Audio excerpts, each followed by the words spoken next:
유족 측은 범행 당일 이 충격적인 상황이 있었다 이렇게 추가로 밝혔는데 피의자가 그 며느리와 손주의 목숨까지 위협했다는 겁니까? 그러면? 지금 피의자 A씨에 따르면 경찰 조사에서 아들만 살해하려고 했다. 이렇게 진술을 한 것으로 알려졌습니다. 유족 측 주장과 다른 건데요.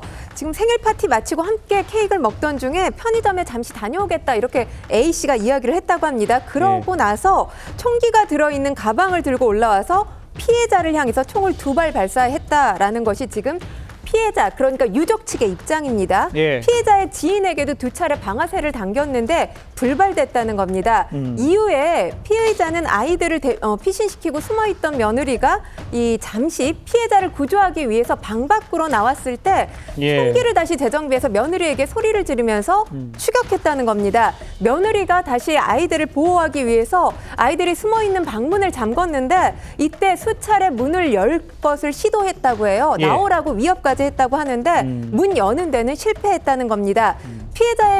피해자와 가까운 지인에 따르면 피의자 A씨가 아들에게 총을 쏜 뒤에 며느리와 손주들에게도 너도 죽일 거야, 애들도 다 죽일 거야 이런 말까지 했다라는 보도가 나온 상황입니다.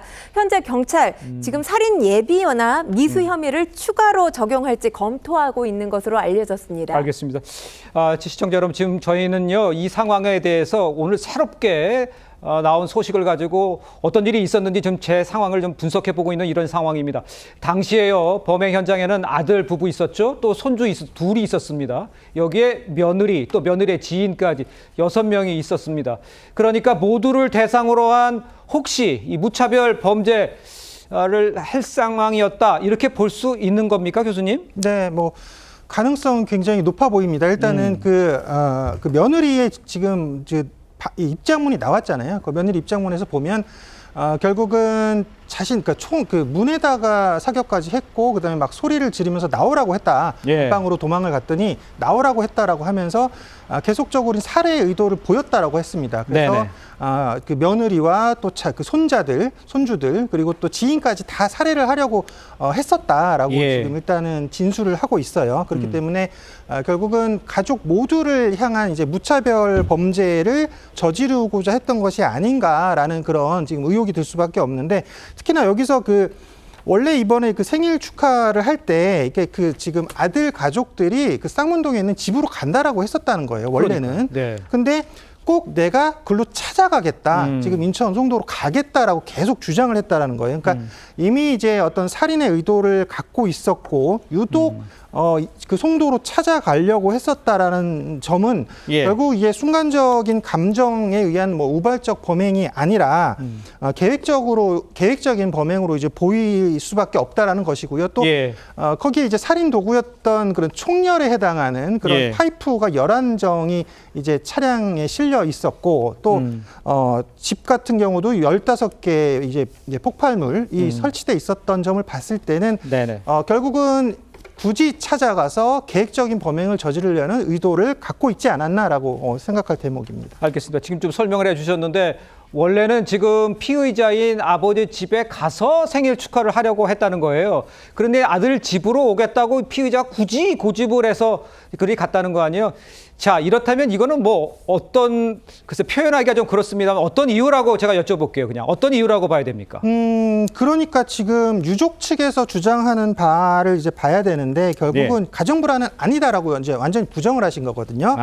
네, 그럼 가정불화는 아닌데 결국은 이제 일가족을 몰살하려는 무차별 범죄였다라고 유족 측에서는 말씀을 하고 계세요. 그래서 이 범행 동기에 대해서는 지금 결국은 파악을 해야 되는데 그러니까 범인인 그 시아버지 또 아버지는 그러니까 이 자신의 어떤 범행 동기를 이제 아들이나 또 아들 가족들에게 돌리라는 의도가 있었다는 거죠. 그러니까 처음부터 이것이 가정불화다라고 이제 언급을 했던 그런 상황이라고 볼 수가 있고요.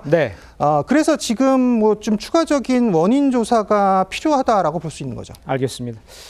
자, 그런데요, 이 피의자가 이혼 전에 어떤 성범죄를 저질렀다는 이 새로운 사실도 지금 밝혀졌습니다. 경찰은 피의자 전과에 대해서 확인해 줄 수 없다 이런 입장이었습니다. 다시 한번 들어보시죠.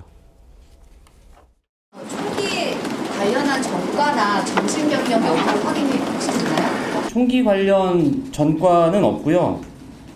그다음에 정신병력도 역시 없는 것으로 확인이 됐습니다. 총기 관련이 아니더라도 전과는 있는 건가요?